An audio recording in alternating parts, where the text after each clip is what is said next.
આજે આપણે વાત કરવાની છે અર્થશાસ્ત્રની. તો અર્થશાસ્ત્રના પ્રશ્નો લઈને આવી ચૂક્યા છીએ.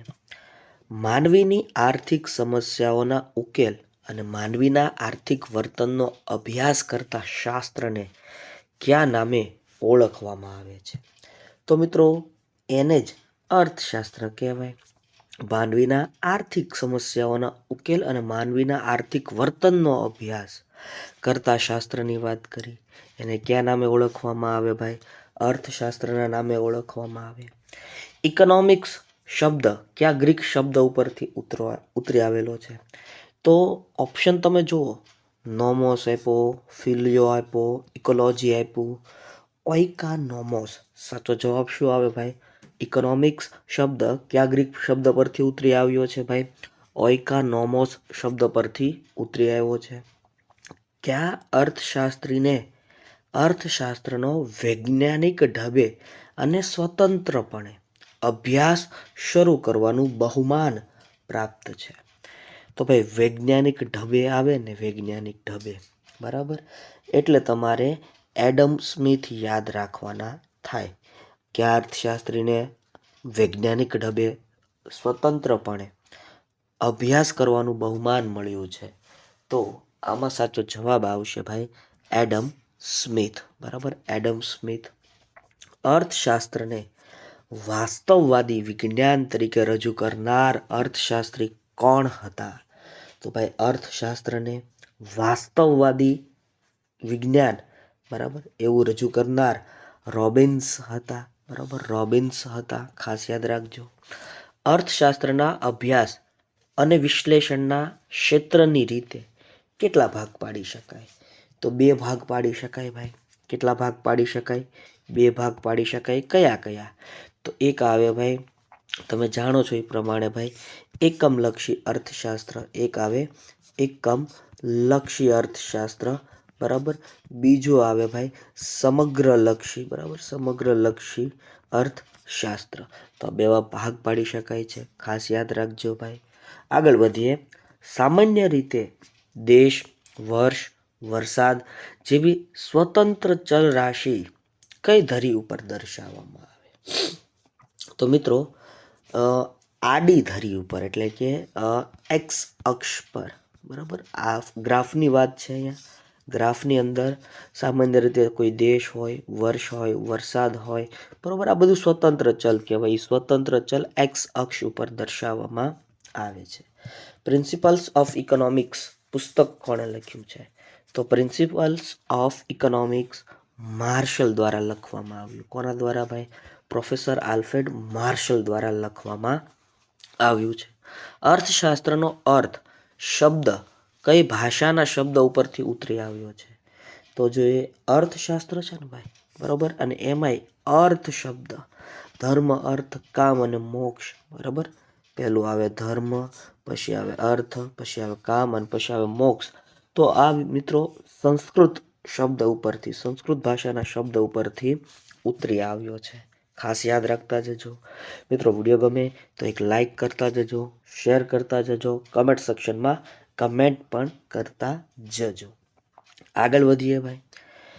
ઇકોનોમિક્સ શબ્દ કઈ ભાષાનો શબ્દ છે? તો ભાઈ ઇકોનોમિક્સ શબ્દ નામ ઉપરથી ખબર પડે ભાઈ, બરાબર. ઇકોનોમિક્સ હકીકતે અંગ્રેજી ભાષાનો શબ્દ છે ભાઈ. કઈ ભાષાનો શબ્દ છે? અંગ્રેજી ભાષાનો શબ્દ છે. ભારતમાં સભ્યતા અને સંસ્કૃતિનો ઇતિહાસ આશરે કેટલા વર્ષ જૂનો છે? તો ભાઈ ભારતની વાત છે. ભારતની અંદર રહેલી જે સભ્યતા છે, સંસ્કૃતિ છે, એનો ઇતિહાસ તમે જાણવા જાઓ, જોવા જાઓ, તો એ 5000 વર્ષ જૂનો છે. કેટલા વર્ષ જૂનો છે ભાઈ? 5000 વર્ષ જૂનો છે. એરિસ્ટોટલ કોણ હતા? તો ભારતીય હતા, અભિનેતા હતા, ગાંધીજીના ગુરુ હતા કે તત્વચિંતક હતા? એક જ ઓપ્શન સાચો બને છે ભાઈ, તત્વચિંતક હતા. લાયોનલ રોબિન્સનું પુસ્તક nature and significance of economics, nature and significance of economics કયા વર્ષમાં રજૂ કરવામાં આવ્યું? તો 1931માં, 1931. બરોબર. લાયોનલ રોબિન્સનું જે પુસ્તક છે nature and significance of economics, આ પુસ્તક કયા વર્ષમાં રજૂ થયું? 1931માં. સેમ્યુઅલ્સન અર્થશાસ્ત્રના અભ્યાસ ક્ષેત્રમાં કયા મુદ્દાને મહત્વનું સ્થાન આપે છે? તો એમના દ્વારા પસંદગી, ચોઇસ એન્ડ ડિસ્ટ્રીબ્યુશન એટલે કે વહેંચણી ઉપર ધ્યાન આપવામાં આવ્યું છે. સેમ્યુઅલ્સન અર્થશાસ્ત્રના અભ્યાસ ક્ષેત્રમાં કયા મુદ્દાને મહત્વનું સ્થાન આપે છે? તો પસંદગી અને વહેંચણી. પસંદગીઓ અને વહેંચણીઓ. આર્થિક પ્રવૃત્તિમાં 3 બાબતો મહત્વની છે. એક આવક, બીજું ખર્ચ અને ત્રીજી બાબત કઈ? આવો તમને સવાલ પૂછ્યો ભાઈ. તો આર્થિક પ્રવૃત્તિમાં 3 બાબત મહત્વની છે ભાઈ. એક કીધું એ પ્રમાણે ભાઈ આવક, ઇન્કમ મહત્વની છે. બીજું એ કીધું ભાઈ ખર્ચ મહત્વનું છે. અને ત્રીજું આવે વિનિમય.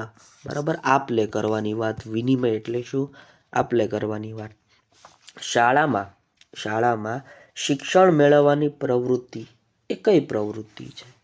તો એને આર્થિક પ્રવૃત્તિઓમાં સમાવિષ્ટ કરેલ છે ભાઈ. કઈ પ્રવૃત્તિમાં? આર્થિક પ્રવૃત્તિમાં સમાવિષ્ટ કરેલી છે ભાઈ. શાળામાં શિક્ષણ મેળવવાની પ્રવૃત્તિ કઈ પ્રવૃત્તિ છે? આર્થિક પ્રવૃત્તિ છે. નીચેનામાંથી કઈ બાબતોનો અભ્યાસ સમગ્રલક્ષી અર્થશાસ્ત્રમાં થતો નથી? તો ઓપ્શન્સ તમને આપેલા છે.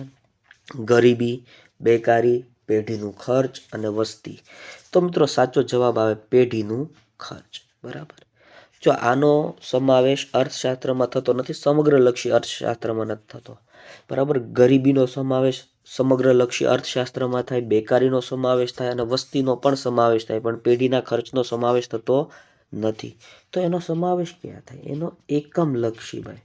બરાબર, એકમલક્ષી અર્થશાસ્ત્રમાં એનો સમાવેશ થાય. રેખીય આકૃતિ નીચેનામાંથી કઈ છે? મિત્રો રેખીય આકૃતિ એટલે માંગ રેખા ભાઈ. હસ્તરેખા ન આવે, મસ્તિષ્ક રેખા ન આવે, જીવન રેખા ન આવે, પણ માંગ રેખા અહીંયા જવાબ બને છે. સ્વતંત્ર ચલ 1 અને આધારિત ચલ 2 કે તેથી વધારે હોય ત્યારે કઈ આકૃતિ વધારે અનુકૂળ આવે છે? તો સ્વતંત્ર ચલ 1 અને આધારિત ચલ 2 કે તેથી વધારે હોય ત્યારે પાસેની સ્તંભાકૃતિ વધારે અનુકૂળ આવે છે ભાઈ. કઈ આકૃતિ? પાસેની સ્તંભાકૃતિ અનુકૂળ આવે છે. વૃતાંશ એટલે શું? વૃતાંશ એટલે વર્તુળનો અંશ. વૃતાંશ એટલે શું?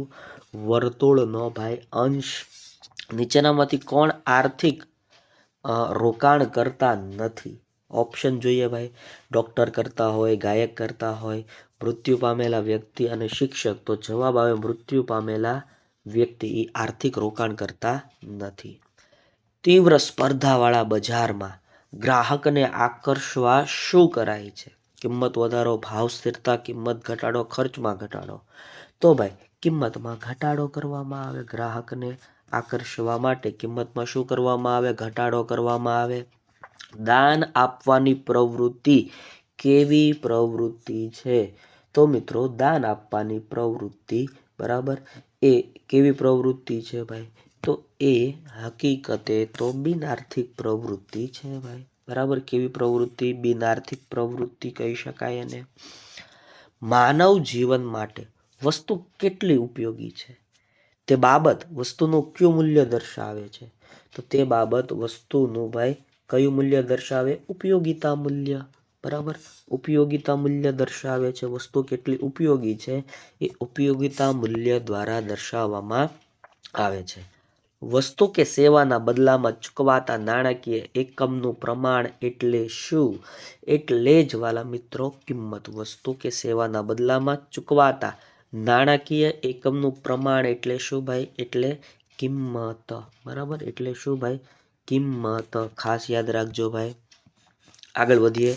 નીચેનામાંથી કઈ વસ્તુઓનો સમાવેશ ભૌતિક વસ્તુમાં થાય છે? સંગીત, શિક્ષણ, દાક્તરી સલાહ. તો ફ્રીજ. ભૌતિક વસ્તુ હોય ભાઈ, ઓપ્શન ઉપરથી ખબર પડે ને આવા સવાલો પૂછાય છે. આપને વિડીયો ગમતો હોય તો વિડીયોને એક લાઈક કરજો, શેર કરજો, તમારા મિત્રો સુધી આ વિડીયોને અવશ્ય પહોંચાડજો, જેથી કરીને બધા જ લોકોને આ અર્થશાસ્ત્રના વિડીયોનો લાભ મળે. આગળ વધીએ. સંપત્તિ નીચે આપેલા વિકલ્પોમાંથી કયું લક્ષણ ધરાવતી નથી? તો ઓપ્શન્સ હિયર બી પ્રોવાઇડેડ. ઉપયોગિતાનો ગુણ ધરાવે છે, સાચું છે. તેની છત હોવી જોઈએ, બરાબર. બાહ્ય રૂપ ધરાવે છે, સાચું છે. વિનિમય પાત્રતા ધરાવે, સાચું છે. તેની છત હોવી જોઈએ ને મિત્રો, આ ઓપ્શન ખોટો છે, એટલે અહીંયા તમારો જવાબ આવશે બી. તમામ કુદરતી સંપત્તિ એટલે શું? તમામ કુદરતી સંપત્તિ એટલે ભાઈ બીજું કાંઈ નહીં, જમીન. તમામ કુદરતી સંપત્તિ એટલે જમીન. નીચેનામાંથી કયો વ્યાપાર ચક્રનો પ્રકાર નથી? તો વ્યાપાર ચક્રનો પ્રકાર નથી, આવો સવાલ છે, બરાબર. ઓપ્શન તપાસીએ. આકસ્મિક આર્થિક પરિવર્તનો છે, મોસમી આર્થિક પરિવર્તનો છે, દીર્ઘકાલીન આર્થિક પરિવર્તનો છે, અંશતઃ આર્થિક પરિવર્તનો. આ કોઈ વ્યાપાર ચક્રનો પ્રકાર નથી, એટલે ઓપ્શન સી અહીંયા સાચો બને છે. અર્થશાસ્ત્રમાં મૂલ્ય કેટલું, કયું મૂલ્ય? જો અર્થશાસ્ત્રમાં મૂલ્ય એટલે કયું મૂલ્ય? અર્થશાસ્ત્રના મૂલ્યની વાત કરી ભાઈ. મૂલ્ય એટલે વિનિમય મૂલ્ય ભાઈ. વસ્તુની આપલે કરવા માટેનું જે મૂલ્ય છે એને વિનિમય, બરાબર, એને શું કહેવાય ભાઈ? વિનિમય મૂલ્ય કહેવામાં આવે છે. ખાસ યાદ રાખજો ભાઈ. જે વસ્તુ કે સેવાના પુરવઠા ઉપર કોઈનો અંકુશ ન હોય તેને કેવી વસ્તુ કહેવાય ભાઈ? કોઈનો અંકુશ જ ન હોય, કોઈની માલિકી જ ન હોય, એને સર્વસુલભ વસ્તુ કહેવાય. સર્વસુલભ વસ્તુ કહેવાય. વસ્તુની માલિકી અને વપરાશના આધારે કયું વર્ગીકરણ કરી શકાય? તો વસ્તુની માલિકી અને વપરાશના આધારે કયું વર્ગીકરણ કરી શકાય? ખાનગી અને જાહેર વસ્તુ ભાઈ. ખાનગી અને જાહેર વસ્તુ. બિન સ્પર્ધાત્મકતા અને બિન વંચિતતાનો ગુણ કઈ વસ્તુમાં રહેલો છે ભાઈ? તો આવો ગુણ મિત્રો જાહેર વસ્તુમાં રહેલો જોવા મળે છે. પ્રોફેસર એડમ સ્મિથે અર્થશાસ્ત્રની વ્યાખ્યા કયા શાસ્ત્ર તરીકે આપી છે? તો પ્રોફેસર એડમ સ્મિથે અર્થશાસ્ત્રની વ્યાખ્યા સંપત્તિના શાસ્ત્ર તરીકે આપી છે ભાઈ. કયા શાસ્ત્ર તરીકે આપી ભાઈ? સંપત્તિના શાસ્ત્ર તરીકે એમણે આ વ્યાખ્યા રજૂ કરી છે. જે વ્યક્તિ વસ્તુની કિંમત ન ચૂકવે છતાં તેને વસ્તુ કે સેવાના લાભમાંથી વંચિત રાખી શકાતા નથી, તે કયો ગુણ કહેવાય? તો મિત્રો એને બિનવંચિતતાનો ગુણ કહેવાય, બરાબર. એને કયો ગુણ કહેવાય? બિનવંચિતતાનો ગુણ કહેવાય.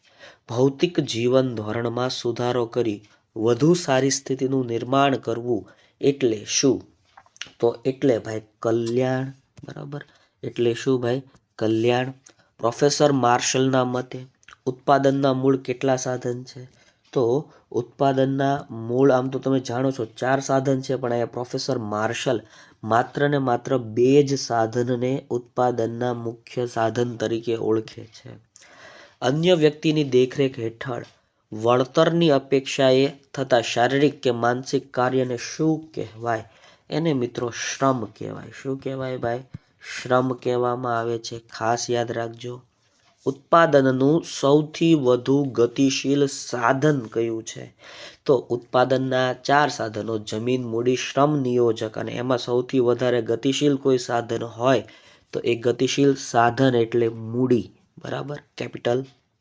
ગુણવત્તાસભર કલ્યાણ શેની સાથે વધુ સંકળાયેલી બાબત છે? તો ગુણવત્તાસભર કલ્યાણ આર્થિક વિકાસ સાથે સંકળાયેલી બાબત છે ભાઈ. કલ્યાણ ને કયા પરિવર્તનો સાથે સંબંધ છે? તો ભાઈ કલ્યાણને ગુણાત્મક પરિવર્તનો સાથે સંબંધ છે. દુષ્કાળ પડવાથી અર્થતંત્ર પરની અસરો કેવું આર્થિક પરિવર્તન ગણાય?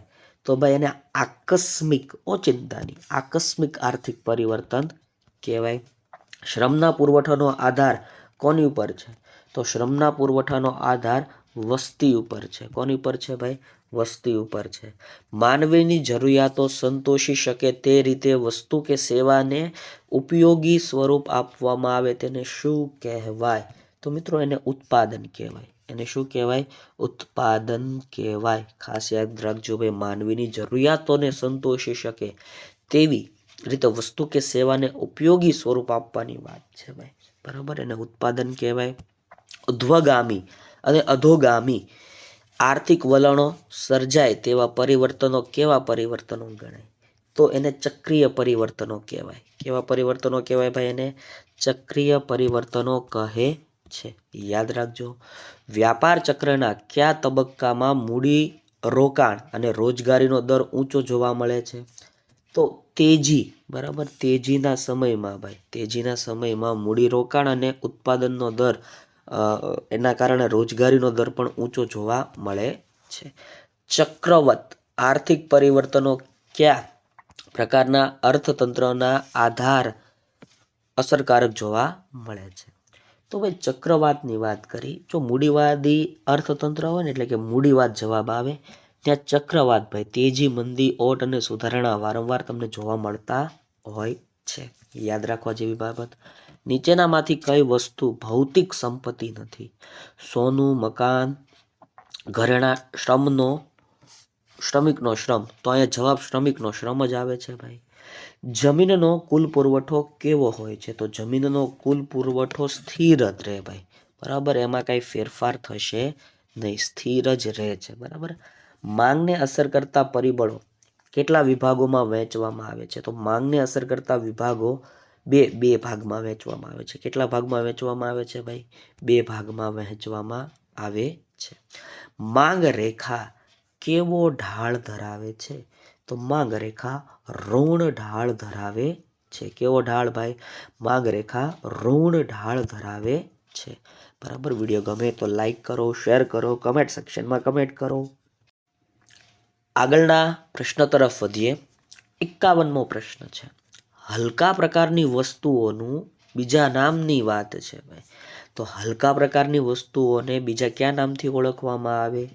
તો હલકા પ્રકારની વસ્તુને યાદ રાખજો, sir Robert Giffen, sir Robert Giffen દ્વારા ભાઈ, સર રોબર્ટ ગિફન દ્વારા સૌથી વધારે કામગીરી આમના દ્વારા થઈ, એટલે એના નામ ઉપરથી હલકા પ્રકારની વસ્તુને ગિફન વસ્તુ કહે છે. કઈ વસ્તુ કહેવાય? ગિફન વસ્તુ કહેવાય છે. માંગની મૂલ્ય સાપેક્ષતાના કેટલા પ્રકારો હોય છે? તો માંગની મૂલ્ય સાપેક્ષતાના 5 પ્રકાર પડે છે. કેટલા પ્રકાર પડે ભાઈ? 5 પ્રકાર પડે છે. ખાસ યાદ રાખજો. કિંમત અને માંગ વચ્ચે કેવો સંબંધ છે? કિંમત અને માંગ વચ્ચે ભાઈ વ્યસ્ત સંબંધ છે. કેવો સંબંધ છે? વ્યસ્ત સંબંધ છે. પૂરક વસ્તુઓ કેવી હોય છે? તો ભાઈ પૂરક વસ્તુઓ એકબીજા સાથે જોડાયેલી હોય છે. કેવી હોય? પૂરક વસ્તુઓ એકબીજા સાથે જોડાયેલી હોય. એટલે કે એક વસ્તુ હોય તો પણ ચાલે, બીજી વસ્તુ હોય તો પણ ચાલે. કઈ રીતના? કઈ રીતના? તો એની વાત કરીએ આપણે. પૂરક વસ્તુની ચર્ચા વિચારણા કરતા હતા. પૂરક વસ્તુઓ એકબીજા સાથે કેમ હોય ભાઈ? જોડાયેલી હોય, બરાબર. જેમ કે આપણે વાત કરીએ, ફોન હોય, ફોન, તો ફોનની અંદર સિમ કાર્ડ મહત્વનું છે, બરાબર. જો ખાલી સિમ કાર્ડ હોય તો પણ કાંઈ કામનું નથી, જો ખાલી ફોન હોય તો પણ કામનું નથી. માંગનું વિસ્તરણ માંગ રેખા પર કઈ તરફ જોવા મળશે? તો માંગનું વિસ્તરણ માંગ રેખા ઉપર કઈ તરફ જોવા મળશે? નીચેની તરફ જોવા મળશે. કઈ તરફ? નીચેની તરફ. નીચેનામાંથી માંગને કોની સાથે સંબંધ નથી? તો ભાઈ માંગને કોની સાથે સંબંધ નથી? ગ્રાહક સાથે સંબંધ નથી. સમય સાથે સંબંધ છે, કિંમત સાથે સંબંધ છે, પુરવઠા સાથે સંબંધ છે, પણ ગ્રાહક સાથે એને એક પણ પ્રકારનો સંબંધ નથી. માંગનો નિયમ કોણે આપ્યો? તો ભાઈ માંગનો નિયમ પ્રોફેસર આલ્ફ્રેડ માર્શલ દ્વારા આપવામાં આવ્યો ભાઈ. પ્રોફેસર આલ્ફ્રેડ માર્શલ દ્વારા આપવામાં આવ્યો. વસ્તુની કિંમત ખૂબ ઊંચી હોય તો ધનિક વર્ગ દ્વારા થતી પ્રતિષ્ઠા મૂલ્ય ધરાવતી વસ્તુઓની માંગ કેવી હોય છે? તો મિત્રો વસ્તુની કિંમત ખૂબ ઊંચી હોય તો ધનિક વર્ગ દ્વારા થતી પ્રતિષ્ઠા મૂલ્ય ધરાવતી વસ્તુની માંગ કેવી હોય છે? વસ્તુની માંગ વધુ હોય છે ભાઈ. કેવી હોય ભાઈ? વધુ હોય છે. ખાસ યાદ રાખજો. વસ્તુની માંગ પર સૌથી વધુ અસર કરનાર નિર્ણાયક પરિબળ કયું છે? તો વસ્તુની માંગ ઉપર સૌથી વધારે અસર કરનાર અને નિર્ણાયક પરિબળ કયું છે? વસ્તુની કિંમત. કયું પરિબળ છે ભાઈ? વસ્તુની કિંમત. બરાબર, ખાસ યાદ રાખજો ભાઈ, વસ્તુની કિંમત આમાં સાચો જવાબ બને છે. અવેજી વસ્તુની કિંમતમાં ઘટતા મૂળ વસ્તુની માંગમાં શું ફેરફાર થાય? ઘટાડો થાય ભાઈ, બીજું જ કંઈ ફેરફાર ન થાય. અવેજી વસ્તુની કિંમત ઘટતા મૂળ વસ્તુની માંગમાં શું ફેરફાર થાય? તો ઘટાડો થાય ભાઈ. શું થાય ભાઈ? ઘટાડો થાય છે. બરાબર. ભવિષ્યમાં વસ્તુની કિંમતમાં વધારા અંગેની અટકળ હોય તો તે વસ્તુની વર્તમાનમાં માંગમાં શું ફેરફાર થાય? તો ભવિષ્યમાં વસ્તુની કિંમતમાં જો વધારા અંગેની અટકળ હોય ને તો તે વસ્તુની વર્તમાનમાં માંગમાં શું ફેરફાર થાય? તો એની વસ્તુની માંગમાં વધારો થાય. શું ફેરફાર થાય? વધારો થાય. માંગનો નિયમ નીચેનામાંથી કયા પરિબળોમાં ફેરફાર થાય છે? તો ભાઈ માંગનો નિયમ વસ્તુની કિંમત, બરાબર, વસ્તુની કિંમતના પરિબળમાં ફેરફાર કરે છે. વસ્તુની કિંમત. કઈ રેખા ડાબી બાજુથી જમણી બાજુ ઉપરની તરફ ગતિ કરે છે? તો ભાઈ અહીંયા આવે છે માંગ રેખા. બરાબર, માંગ રેખા 63માં સાચો જવાબ આવે છે ભાઈ. જે ડાબી બાજુથી જમણી બાજુ ઉપરની તરફ ગતિ કરે છે એ જવાબ આવે છે માંગ રેખા. મિત્રો આમાં પણ ફરી વાર કહેવાનું મન થાય, વિડીયો ગમતો હોય તો એક લાઈક કરજો, શેર કરજો, કમેન્ટ સેક્શનમાં કમેન્ટ કરજો અને આવા નવા વિડીયો જોવા માટે અમારી આ ચેનલને, બરાબર, હિત સ્ટડીને સબસ્ક્રાઈબ કરી નાખજો. બરાબર, હિત સ્ટડીને સબસ્ક્રાઈબ કરીને રાખી મૂકો ભાઈ. આગળ વધીએ. ત્યારબાદ વસ્તુની કિંમત અને માંગ વચ્ચેના વ્યસ્ત સંબંધની સમજૂતી કયું કારણ આપે છે? તો વસ્તુની કિંમતની વાત છે અને માંગ વચ્ચેની વાત છે, તો એ વ્યસ્ત સંબંધ કઈ વસ્તુ દ્વારા આપણને સમજૂતી આપી શકે? આવક અસર દ્વારા. બરાબર, જવાબ શું આવશે ભાઈ? આવક અસર દ્વારા આપણને સમજૂતી મળે છે. માંગના નિયમનો અપવાદ કયો છે? તો ભાઈ માંગના નિયમનો અપવાદ તમે જુઓ છો, અત્યંત સસ્તી વસ્તુઓ છે ભાઈ. બરાબર, અત્યંત સસ્તી વસ્તુઓ આ માંગના નિયમનો શું છે ભાઈ? અપવાદ છે. ખાસ યાદ રાખજો, અત્યંત સસ્તી વસ્તુઓ. હલકા પ્રકારની વસ્તુઓનો ખ્યાલ કોણે આપ્યો હતો? તો આપણે આગળ જ ચર્ચા કરી ભાઈ, સર રોબર્ટ ગિફન દ્વારા. ભાઈ સર રોબર્ટ ગિફન દ્વારા હલકા પ્રકારની વસ્તુઓની છણાવટ કરવામાં આવી હતી. માંગનું વિસ્તરણ સંકોચન શેના ઉપર આધારિત છે? તો ભાઈ માંગનું વિસ્તરણ અને સંકોચન, માંગનું વિસ્તરણ અને સંકોચન કિંમતમાં ફેરફારો ઉપર આધારિત છે ભાઈ. કિંમતમાં ફેરફારો ઉપર આધારિત છે. માંગ રેખા.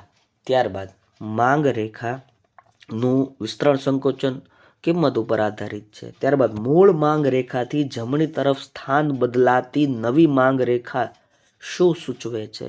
તો એ સૂચવે છે માંગમાં વધારો. મૂળ માંગ રેખાથી જમણી તરફ સ્થાન બદલતી નવી માંગ રેખા શું સૂચવે છે? તો એ માંગમાં શું સૂચવે છે ભાઈ? વધારો સૂચવે છે. આવો નવો સવાલ 69. મૂળ માંગ રેખાથી ડાબી તરફ અથવા ડાબી બાજુના તરફ સ્થાન બદલતી નવી માંગ રેખા શું સૂચવે છે? તો એ માંગમાં ઘટાડો સૂચવે છે. એ શું સૂચવે છે? માંગમાં ઘટાડો સૂચવે છે. નીચેનામાંથી એક જ માંગ રેખા પર કોને દર્શાવી શકાય? એક જ માંગ રેખા ઉપર કોને દર્શાવી શકાય? તો માંગનું સંકોચન અને વિસ્તરણને દર્શાવી શકાય ભાઈ. માંગનું સંકોચન અને વિસ્તરણને દર્શાવી શકાય છે ભાઈ. ખાસ યાદ રાખવા જેવું બાબત કહી શકાય. માંગની મૂલ્ય સાપેક્ષતામાં કયા પ્રકારની માંગનું વાસ્તવમાં અસ્તિત્વ જોવા મળતું નથી? જો માંગની મૂલ્ય સાપેક્ષતાના 5 પ્રકાર છે. એમાં વાસ્તવિક અસ્તિત્વ જોવા મળતું નથી એવી માંગ રેખાની વાત કરી તો એમાં આવે છે સંપૂર્ણ મૂલ્ય સાપેક્ષ માંગ, એ ઓપ્શન, બરાબર. સંપૂર્ણ મૂલ્ય સાપેક્ષ માંગ. સંપૂર્ણ મૂલ્ય સાપેક્ષ માંગ રેખા કેવી હોય છે? આડી ધરીને સમાંતર હોય. કેવી હોય ભાઈ? આડી ધરીને સમાંતર જોવા મળે છે. સંપૂર્ણ મૂલ્ય અનપેક્ષ માંગનો આંક કેટલો હોય છે?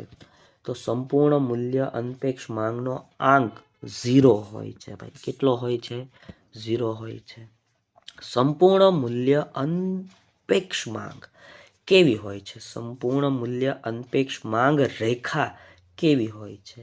તો મિત્રો ઊભી ધરીને સમાંતર હોય છે. કેવી હોય ભાઈ?